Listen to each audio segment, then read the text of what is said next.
Hey guys, welcome back to the channel, and today I will be showing you how to cross out text in Discord. So in order for you to do this process, first thing is you could just simply go ahead and go to your Discord application. Now of course, just simply go to one of your server and go to the message. So here on the message, to do a cross out text, you could just simply provide a tildes.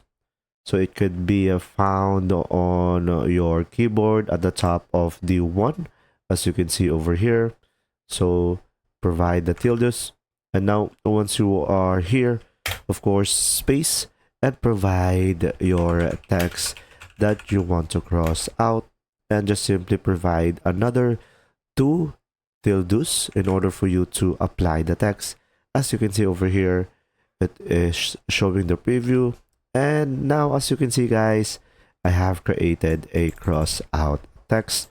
So pretty much by providing tildes at the very first two tildes and providing your text, you will have that effect.